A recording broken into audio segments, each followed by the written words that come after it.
आज की वीडियो में आप सभी का बहुत बहुत स्वागत है। आज हम 10th क्लास की साइंस पर बात करेंगे। 10th क्लास की साइंस पे बात करेंगे और इसमें मैं आपको बहुत इंपॉर्टेंट टॉपिक्स कराऊंगा, कुछ न्यूमेरिकल कराऊंगा जो एग्जाम्स के हिसाब से बहुत ज्यादा इंपॉर्टेंट हैं। आप इन टॉपिक्स को, इन न्यूमेरिकल्स को, कुछ इक्वेशंस कराएंगे, तो इन सबको नोट कर लीजिए अपनी नोटबुक पर और उन्हें तैयार कर लीजिए ताकि आप भी एग्जाम में ला सकें ज्यादा से ज्यादा मार्क्स। अगर आपको ज्यादा से ज्यादा मार्क्स लाने हैं तो इन सब वीडियोस को देखिएगा और इसमें आए हुए टॉपिक्स को तैयार कीजिएगा। तो आज की वीडियो हम शुरू करते हैं यहां से कि मैंने लिखा है विज्ञान पढ़ रहे हैं हम क्लास 10th की और चैप्टर नेम है विद्युत धारा, जिसे कहते हैं इलेक्ट्रिक करंट।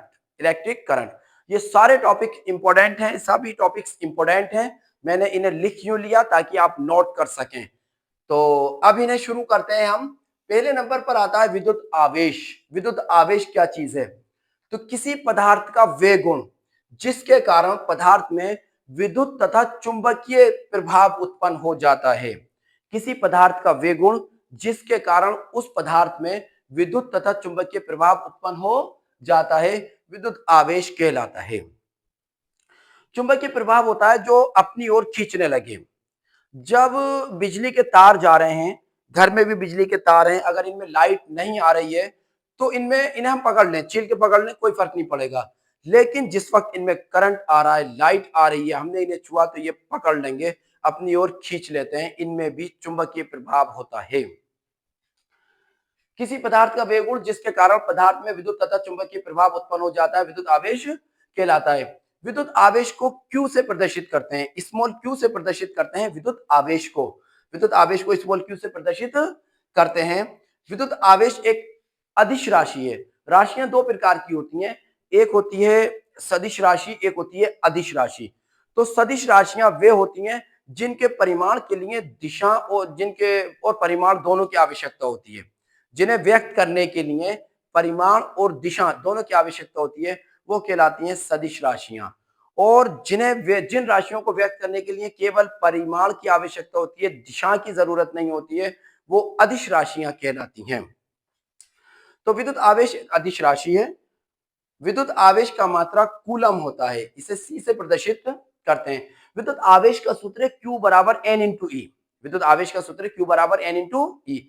जहां Q तो कह देंगे विद्युत आवेश, Q है विद्युत आवेश और N है इलेक्ट्रॉनों की संख्या, यानी इसमें कितने इलेक्ट्रॉन इस्तेमाल किए जा रहे हैं। पदार्थ में इलेक्ट्रॉनों की संख्या को N से प्रदर्शित करते हैं और स्मॉल ई है एक इलेक्ट्रॉन का आवेश, जिसका मान होता है 1.6 × 10⁻⁻19 कूलम।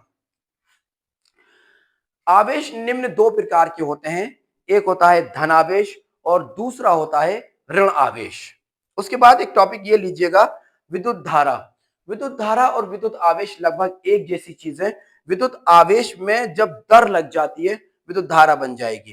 किसी चालक में विद्युत आवेश के प्रवाह की दर को, किसी चालक में विद्युत आवेश के प्रवाह की दर को, यानी वो कितने समय में कितना बहा, दर को विद्युत धारा कहते हैं। इसे कैपिटल आई से प्रदर्शित करते हैं। आई बराबर क्यू बटे टी, जहां क्यू आवेश है और टी समय है। विद्युत धारा का मात्रक एम्पियर होता है और विद्युत धारा को एमीटर द्वारा मापा जाता है। जो हमारा समर का बॉक्स होता है उसमें दो मीटर लगे हुए हैं, एक पे वी लिख रहा है, एक पे ए लिख रहा है, अगर आपने ध्यान से देखा हो, वरना अब देखिएगा आप। जिस पे वी लिख रहा है वो वोल्ट मीटर बताता है कि कितने वोल्ट लाइट आ रही है।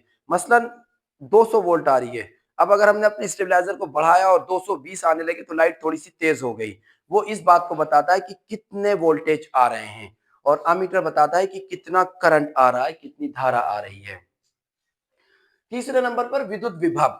विद्युत विभव एकांक आवेश को या एकांक धन आवेश को अनंत से विद्युत क्षेत्र में स्थित किसी बिंदु तक लाने में किए गए कार्य को उस बिंदु का विद्युत विभव कहते हैं।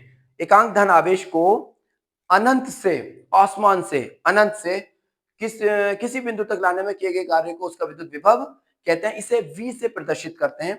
V बराबर W बटे Q, जहां W है किया गया कार्य और Q है आवेश, Q इसका आवेश है।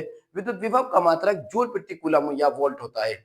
जूल में कार्य को नापा जाता है और कूलम में आवेश को नापते हैं, तो इसका मात्रक जूल प्रति कूलम या जूल प्रति कूलम को एक साथ वोल्ट कहा जाता है। उसके बाद आता है विद्युत प्रतिरोध। विद्युत प्रतिरोध, प्रतिरोध माने जिसे रोकने वाला, किसी चीज का विरोध करने वाला। इलेक्ट्रिक रेसिस्टेंस, किसी चालक का वे गुण जिसके कारण वे अपने प्रवाह होने वाली धारा, विद्युत धारा के प्रवाह का विरोध करता है। किसी चालक का वे गुण जिसके कारण वे उसमें प्रवाहित होने वाली विद्युत धारा का विरोध करता है, विद्युत धारा को रोकने की कोशिश करता है, विद्युत प्रतिरोध कहलाता है। और विद्युत प्रतिरोध को कैपिटल आर से प्रदर्शित करते हैं। आर बराबर होता है वी बटे आई, आर बराबर वी बटे आई, जहां वी क्या है, विभवांतर, और आई है धारा। विद्युत प्रतिरोध एक अदिश राशि है और विद्युत प्रतिरोध का मात्रक वोल्ट बटे मीटर या ओम होता है। प्रतिरोध का मात्रक ओम होता है, ज्यादातर हर जगह ओम इस्तेमाल किया जाता है। विद्युत प्रतिरोध का मात्रक ओम होता है। ये बहुत इंपॉर्टेंट है, आप इसका स्क्रीनशॉट ले लीजिए, फिर मैं इस पे दूसरे क्वेश्चन कराऊंगा आपको, आप इसका स्क्रीनशॉट ले लीजिए। अब उससे आगे ये है ओम का नियम। ओम का नियम बहुत इंपॉर्टेंट टॉपिक है। ओम का नियम बहुत इंपॉर्टेंट टॉपिक है, 10 बार पूछा गया है, बहुत आता है, आप इसे जल्दी तैयार करिएगा। ओम का नियम, किसी धातु के तार में प्रवाहित होने वाली विद्युत धारा आई, यानी धातु के तार में जो धारा आई आ रही है उसे आई कहते हैं, ठीक है। उस तार के सिरों के मध्य उत्पन्न विभवांतर V के अनुक्रमानुपाती होती है। किसी धातु के तार में प्रवाहित होने वाली विद्युत धारा I उस तार के सिरों के मध्य उत्पन्न विभवांतर के अनुक्रमानुपाती होती है। धारा I V के अनुक्रमानुपाती होती है या V I के अनुक्रमानुपाती होता है। हमने लिख लिया V समानुपाती है I के, इसे अनुक्रमानुपाती या समानुपाती दोनों कहा जा सकता है। तो V समानुपाती है I के। जब समानुपाती का चिन्ह हटाते हैं, बराबर का निशान लगाते हैं, तो कोई कांस्टेंट लेना होता है। यहाँ कांस्टेंट R लिया जाएगा। V बराबर आर आई, V बराबर आर आई, जहां R एक नियतांक है।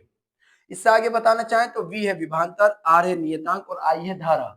V विभवांतर, R नियतांक, I धारा है। बहरहाल इतना भी चल सकता है। इसके बाद है प्रतिरोधों का संयोजन।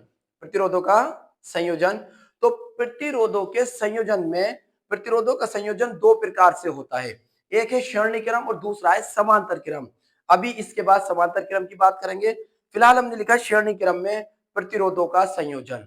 श्रेणी क्रम में प्रतिरोधों का संयोजन, इस क्रम में प्रतिरोधों को इस प्रकार जोड़ा जाता है कि प्रत्येक प्रतिरोध का दूसरा सिरा अगले प्रतिरोध के पहले सिरे से जुड़ा होता है। इसे यूं करके समझ लीजिए कि इस क्रम में प्रतिरोधों को इस प्रकार जोड़ा जाता है कि पहले प्रतिरोध का दूसरा सिरा, पहले प्रतिरोध का पहला सिरा ये वाला है, पहले प्रतिरोध का दूसरा सिरा ये वाला है। इस क्रम में प्रतिरोधों को इस प्रकार जोड़ा जाता है कि पहले प्रतिरोध का दूसरा सिरा दूसरे प्रतिरोध के पहले सिरे से, दूसरे प्रतिरोध के पहले सिरे से, और दूसरे प्रतिरोध का दूसरा सिरा तीसरे प्रतिरोध के पहले सिरे से, तीसरे प्रतिरोध के पहले सिरे से। यानी जिस प्रतिरोध का भी सिरा हम दूसरा सिरा जोड़ रहे हैं, उससे आगे वाले प्रतिरोध के पहले सिरे से जुड़ रहा है। इस क्रम में प्रतिरोधों को इस प्रकार जोड़ा जाता है कि पहले प्रतिरोध का दूसरा सिरा दूसरे प्रतिरोध के पहले सिरे से, दूसरे प्रतिरोध का दूसरा सिरा तीसरे प्रतिरोध के पहले सिरे से जोड़ा जाता है, जितने भी प्रतिरोध हो आगे तक। तो यहाँ ऐसे लिख दिया कि इस क्रम में प्रतिरोधों को इस प्रकार जोड़ा जाता है कि प्रत्येक प्रतिरोध का दूसरा सिरा, बाद वाला सिरा, दूसरा वाला सिरा अगले वाले प्रतिरोध के पहले सिरे से जोड़ा जाता है। ये हमने श्रेणी क्रम का एक डायग्राम बनाया कि ये एक प्रतिरोध है, इसका नाम है R1, इस प्रतिरोध का नाम है R1, इस प्रतिरोध का नाम है R2, इस प्रतिरोध का नाम है R3। पहला प्रतिरोध यहां से यहां तक है, तो इसके सिरों के बीच विभवांतर होगा V1। दूसरा प्रतिरोध यहां से यहां तक है, तो इसके सिरों के बीच विभवांतर होगा V2। तीसरा प्रतिरोध यहां से यहां तक है, तो इसके सिरों के बीच विभवांतर होगा V3। ये एक पूरा परिपथ बना लिया हमने, जिसमें एक कुंजी लगी हुई है। कुंजी को अगर हम निकाल दें तो इसमें धारा प्रवाह होनी बंद हो जाएगी, कुंजी लगा दें तो धारा बहने लगेगी। ये एक बैटरी लगी हुई है जहां से करंट आगे की ओर जाएगा। अगर यहाँ से आई धारा बह रही है तो यहाँ भी आई रहेगी धारा, और यहाँ आते वक्त भी आई रहेगी, और फिर यहाँ आते वक्त भी धारा आई रहेगी, इधर भी आई धारा आ रही होगी, यानी पूरे परिपथ में आई धारा बह रही है, पूरे परिपथ में आई धारा बह रही है। तो अब हमने इसे जरा सा लिख दिया कि माना तीन प्रतिरोध R1, R2 व R3 श्रेणी क्रम में जुड़े हुए हैं, जिनके सिरों के बीच विभवांतर V1, V2 व V3 है। माना तीन प्रतिरोध R1, R2 व R3 श्रेणी क्रम में जुड़े हुए हैं, जिनके सिरों के बीच विभवांतर V1, V2 व V3 है। ओम के नियम से, ओम के नियम से, ओम का नियम आपने अभी अभी यहीं पे पढ़ा है। तो ओम का नियम है V बराबर I इंटू आर। ओम का नियम है V बराबर I इंटू आर। तो हमने लिख लिया कि V बराबर I आर, ये ओम का नियम है। अब यहां पर पहला विभवांतर है V1 और पहला प्रतिरोध है R1। I का मान समान है पूरे परिपथ में, तो जब I का मान समान है पूरे परिपथ में तो ये हो जाएगा पहले प्रतिरोध के लिए V बराबर IR1, V बराबर IR1। दूसरे प्रतिरोध के लिए V बराबर IR2 और तीसरे प्रतिरोध के लिए V बराबर IR3। यहाँ पे हमने तीन ही प्रतिरोध बनाए। अगर पूरे परिपथ में बहने वाला, प्रवाहित होने वाला विभवांतर V हो, यदि कुल विभवांतर V हो, अगर हमारा कुल विभवांतर V होगा तो इन सब को प्लस कर दिया जाएगा। यदि कुल विभवांतर V हो तो क्या होगा? V बराबर होगा V1 plus V2 plus V3 के। V बराबर होगा V1 plus V2 plus V3 के। तो V का मान तो आपने IR लिखा है, बराबर IR1 प्लस IR2, V2 का मान है, और V3 का मान है IR3। तो IR बराबर I कॉमन ले लेंगे तो बचेगा क्या? R1 plus R2 plus R3। इस I से ये I कट जाएगा, I से I कैंसिल हो जाएगा। तो R बराबर बचा R1 plus R2 plus R3। R बराबर बचा R1 plus R2 plus R3। अतः श्रेणी क्रम में प्रतिरोधों का संयोजन उन सभी प्रतिरोधों के योग के बराबर होता है। अतः श्रेणी क्रम में संयोजित प्रतिरोध सभी प्रतिरोधों के योग के बराबर होता है। सभी प्रतिरोधों के योग के बराबर होता है। अतः श्रेणी क्रम में संयोजित प्रतिरोध सभी प्रतिरोधों के योग के बराबर होता है। आप इसका स्क्रीनशॉट ले लीजिए और इससे आगे अभी करते हैं। दूसरा क्रम है समांतर क्रम में प्रतिरोधों का संयोजन। दूसरा क्रम है समांतर क्रम में प्रतिरोधों का संयोजन। तो इस क्रम में प्रतिरोधों को इस प्रकार जोड़ा जाता है, इस क्रम में यानी समांतर क्रम में प्रतिरोधों को इस प्रकार जोड़ा जाता है कि जितने भी प्रतिरोध हैं उन सबका पहला सिरा एक बिंदु पर और दूसरा सिरा दूसरे बिंदु पर जोड़ा गया हो।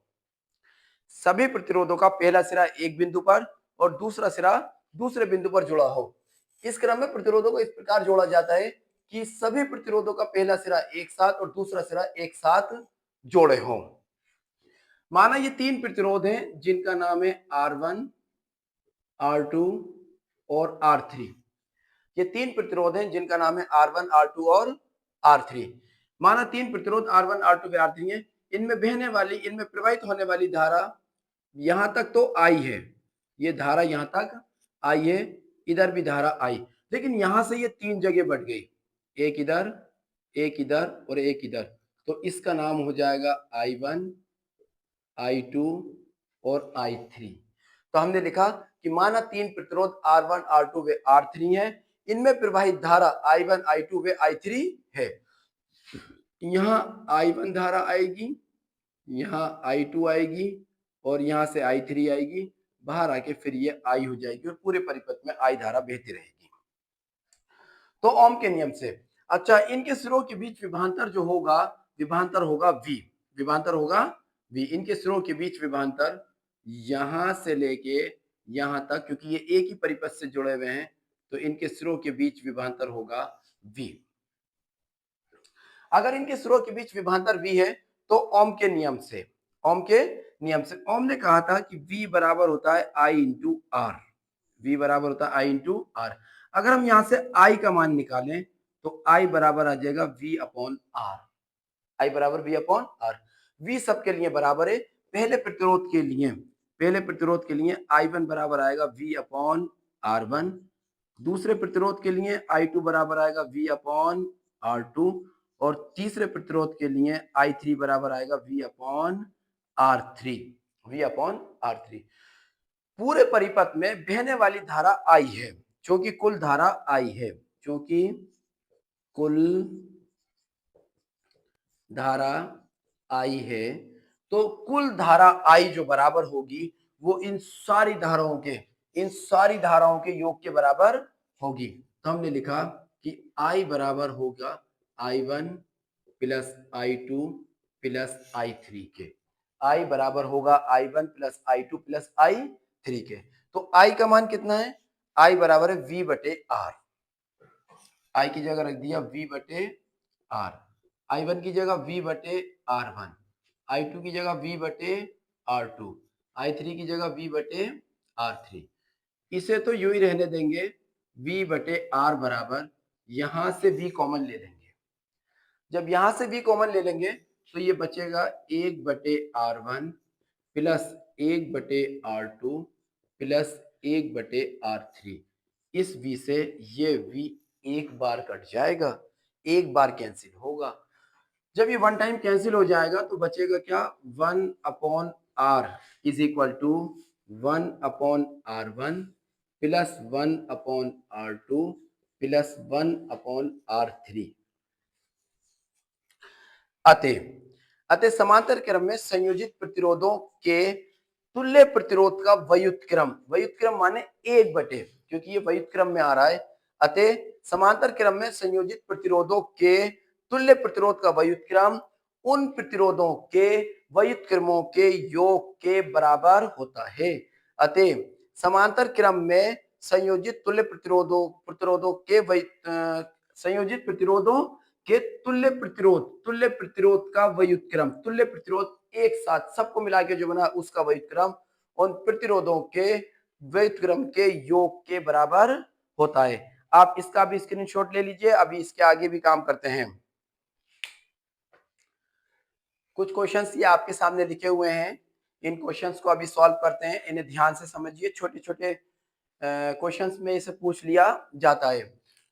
तो पहला प्रश्न ये है कि 2 ओम तथा 4 ओम के प्रतिरोध वाले, 2 ओम तथा 4 ओम प्रतिरोध वाले तार को परिपथ में श्रेणी क्रम में जोड़ा गया है।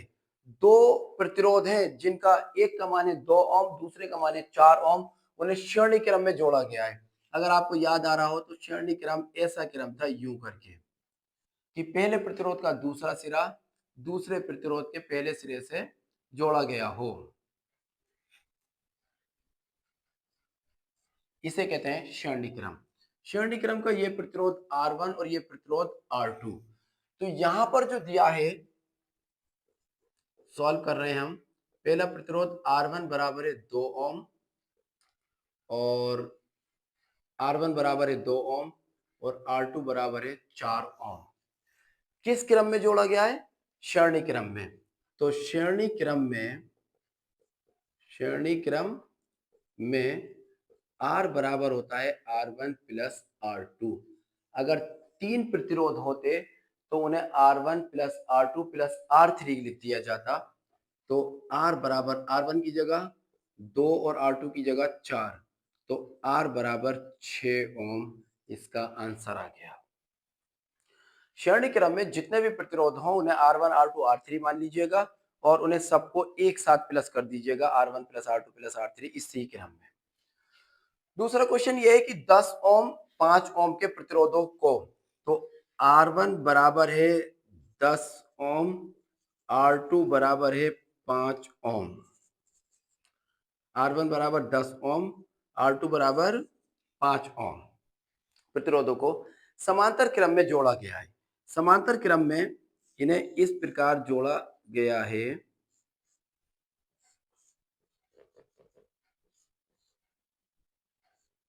इस प्रकार जोड़ा गया है। इसका नाम R1 रख दिया, इसका नाम R2 रख दिया। तो समांतर क्रम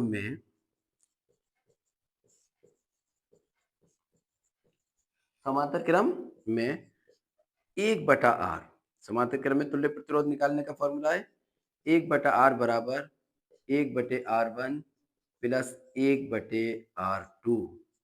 तो 1/R बराबर 1/R1 कितना है? 1/R1 1/10 plus 1/R2 1/5। अब 10 और 5 का हमें लेना है एलसीएम। यहाँ कर लेते हैं हम इसे। 1/R तो ऐसा ही रहेगा, 1/R बराबर 10 और 5 का एलसीएम आएगा 10।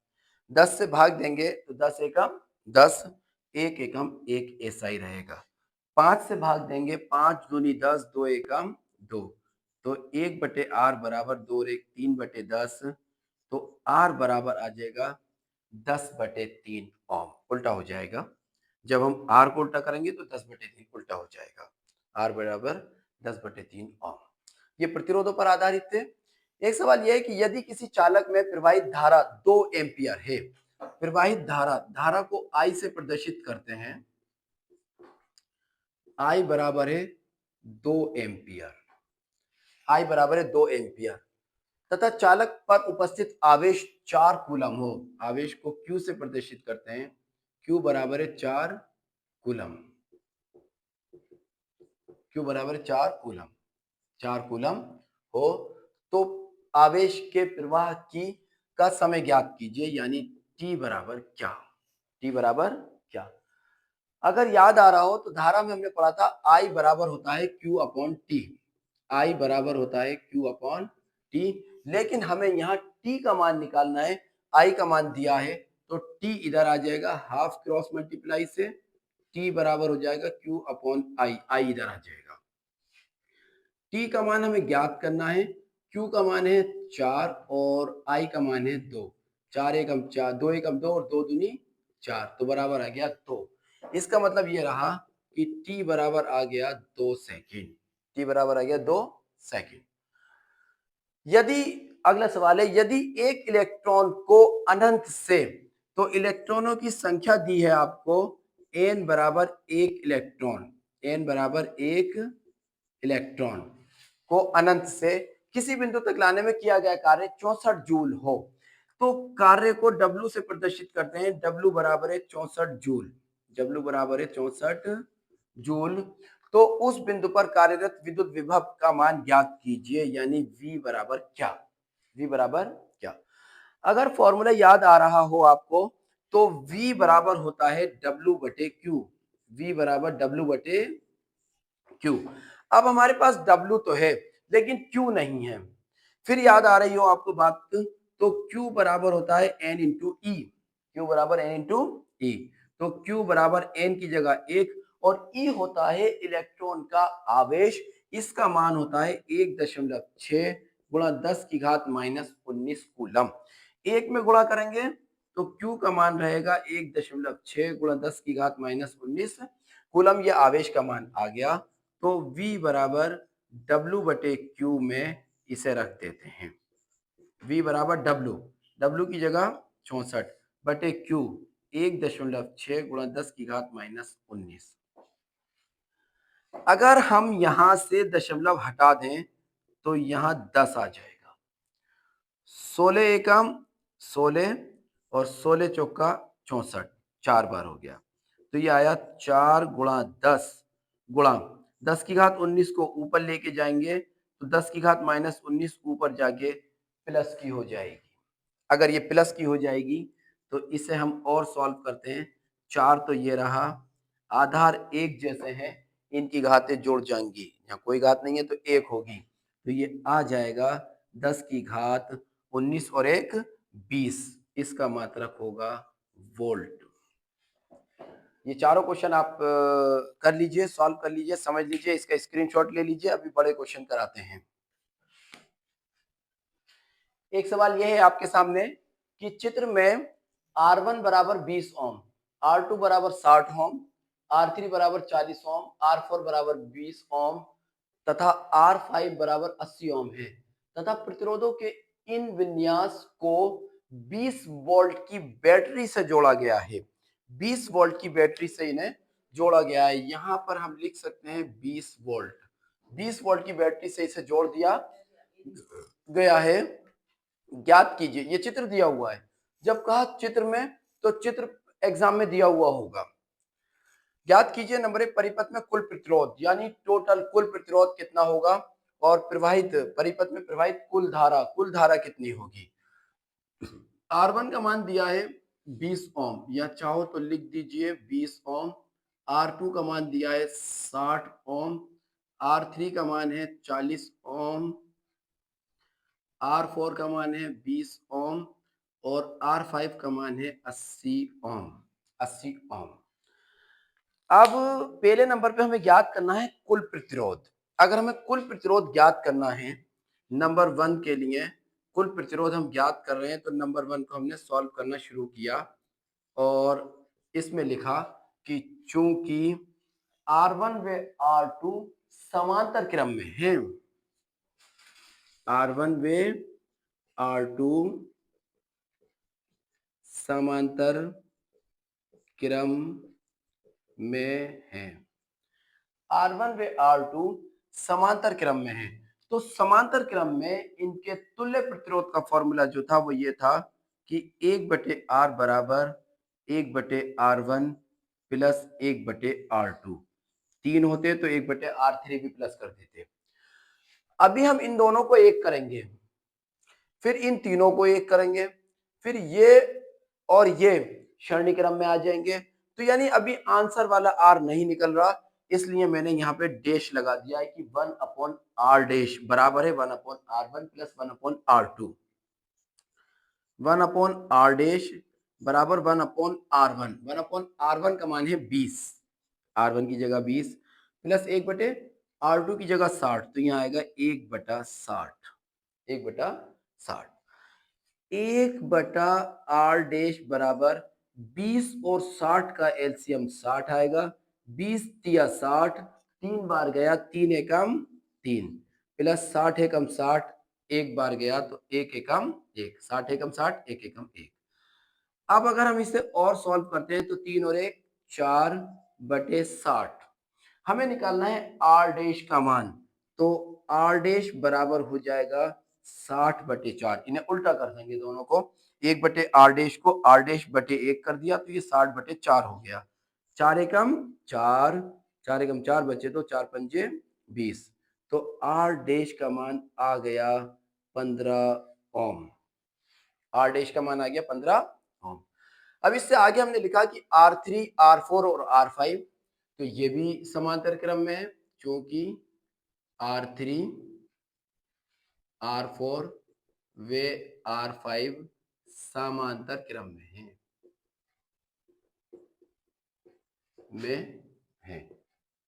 अगर ये भी समांतर क्रम में है तो इनका तुल्य प्रतिरोध 1/R डबल डैश बराबर होगा 1/R3 plus 1/R4 plus 1/R5। ये भी समांतर क्रम में है तो इनका तुल्य प्रतिरोध भी 1/में ही होगा। R3 का मान है 40, तो 1/R डबल डैश बराबर होगा 1/40 प्लस R4 की जगह 1/20 प्लस R5 की जगह 1/80। 1/80। 1/R डबल डैश बराबर 20, 40 और 80 का एलसीएम 80 ही आ जाएगा। 40 दूनी 80, 2 एकम 2 प्लस 20 चौक 80, 4 एकम 4, 80 एकम 80, 1 एकम 1। इन्हें प्लस कर दीजिए, 2 और 4 6 और 1 7। 1/R डबल डैश बराबर आ गया 7/80। हमें निकालना है R डबल डैश का मान, तो R डबल डैश बराबर हो जाएगा 80/7। अब 80 को 7 से भाग दे के देख लीजिए। 80 को 7 से 7 एकम 7। 8 में से 7 गए तो 1 बचा, ये वाली 0 उतारी, 7 एकम 7। 10 में से 7 गए 3 बचा, दशमलव लगाया 0 बढ़ाया, 7 चौक 28। बस ऐसे ही और जाता रहे और हो जाएगा आगे, लेकिन हमने इतना ही रहने दिया। इसका आंसर आया 11.4 ओम। अब हमें निकालना है इसका तुल्य प्रतिरोध। तो ये दोनों के दोनों प्रतिरोध काउंट होके साथ में एक साथ जुड़कर आर डैश बन गए। ये तीनों के तीनों प्रतिरोध एक साथ काउंट होकर आर डबल डैश बन गए। एक साथ इन्हें आर डबल डैश कहा जा सकता है। और अब ऐसे मानिए कि इसका दूसरा सिरा इसके पहले सिरे से जुड़ रहा है। अगर हम इसे उठा के यूं रख दें तो इसका दूसरा सिरा इसके पहले सिरे से जुड़ रहा है। तो अब ये दोनों हो गए श्रेणी क्रम में। तो चूंकि आर डैश व आर डबल डैश श्रेणी क्रम में है, श्रेणी क्रम में है, अगर ये श्रेणी क्रम में है तो इनका तुल्य प्रतिरोध आर बराबर होगा R dash plus R double dash. R dash बराबर होगा R dash plus R double dash. तो आर बराबर आर डैश का मान आपने निकाला है 15। आर डैश बराबर है 15 यानी 15, तो 15 ये रखेंगे प्लस आर डबल डैश 11.4। जब 15 में 11.4 को प्लस करना है तो इसे ऐसे लिखेंगे 15.0 11.4 4 का 4 5 प्लस 1 6 और 1 और 1 2 पॉइंट यहाँ आ जाएगा। इसका आंसर आया 16.4। R इज इक्वल टू आया 26.4 ओम 26.4 ओम। एक हल इसका निकल के आया कि तुल्य प्रतिरोध 26.4 ओम है। अब अगर इसे और आगे डिवाइड करते तो थोड़ा सा और बड़ा हो जाता, पर इतना ही रहने दीजिए। अब दूसरे नंबर पे हमें बतानी है कि परिपथ में कुल प्रवाहित धारा। तो कुल धारा होती है आई बराबर होती है कुल धारा होती है आई बराबर निकाल लेंगे हम ओम के नियम से। ओम का नियम जो हमने पढ़ा था वो ये था कि V बराबर आई आर, तो आई बराबर हो जाएगा V अपॉन आर। तुल्य प्रतिरोध जब हमने निकाल लिया तो कुल धारा निकालेंगे। सेकंड का ऑप्शन है, सॉल्व हुआ यहाँ पर कुल धारा तो कुल धारा आई बराबर इससे निकालेंगे ओम के नियम से आई बराबर V बटे आर। कुल धारा आई बराबर V बटे आर। तो यहीं पे निकाल लेते हैं हम। आई बराबर V कितना है हमारे पास, V दिया हुआ है 20 वोल्ट। 20 वोल्ट की एक बैटरी से इसे जोड़ा गया है, तो ये V का मान है, V बराबर है 20 वोल्ट और बटे में R का मान है 26.4 है R का मान। जब इसमें से पॉइंट हटाएंगे तो यहाँ एक 0 लग जाएगी। अब इसे कैंसिल कर लीजिए, 4 पंजे 20 एक 0 यूं ही, 4 छिंग 24 बचे 2, 4 छिंग 24। आई बराबर आ गया 50/66। 50/66 फिर से कैंसिल हो रहा है, 2 दूनी 4 2 पंजे 10 2 तिया 6 2 तिया 6, तो आई बराबर 25/33 एम्पियर। अगर आप इसे इतना ही रहने देते हैं तब भी कोई बात नहीं, डिवाइड करके अगर आप इसे पॉइंट में ला देंगे कि आई बराबर 0 दशमलव समथिंग जो भी आएगा आंसर एम्पियर, वो भी सही होगा। आप इसका भी स्क्रीनशॉट ले लीजिए, इन्हें सबको तैयार कर लीजिए। अगर इसमें कोई प्रॉब्लम आए तो कमेंट्स में मुझसे पूछ लीजिए और इन्हें तैयार कर लीजिए। अगली वीडियो में हम लेकर आएंगे दूसरे चैप्टर्स जो कि फिजिक्स के बहुत ज्यादा इंपॉर्टेंट होंगे और इसके कुछ और क्वेश्चंस, क्योंकि इस टाइप का क्वेश्चंस जरूर आएंगे, बड़ों में आएंगे, 6 नंबर के क्वेश्चन में आएंगे। आप इन्हें जरूर तैयार कर लीजिए और जुड़े रहिए हमसे। हमारे चैनल को लाइक और सब्सक्राइब कर दीजिए ताकि हर वीडियो आपको मिलती रहे। अगली वीडियो में हम लाएंगे फिजिक्स के और बहुत से चैप्टर जिनमें न्यूमेरिकल्स ज्यादा आते हैं। केमिस्ट्री में इक्वेशंस को समझाएंगे, क्या होता है जब, कैसे प्राप्त करोगे, IUPAC नाम कैसे दिया जाता है, वो सब करेंगे इससे आगे वाली वीडियो में।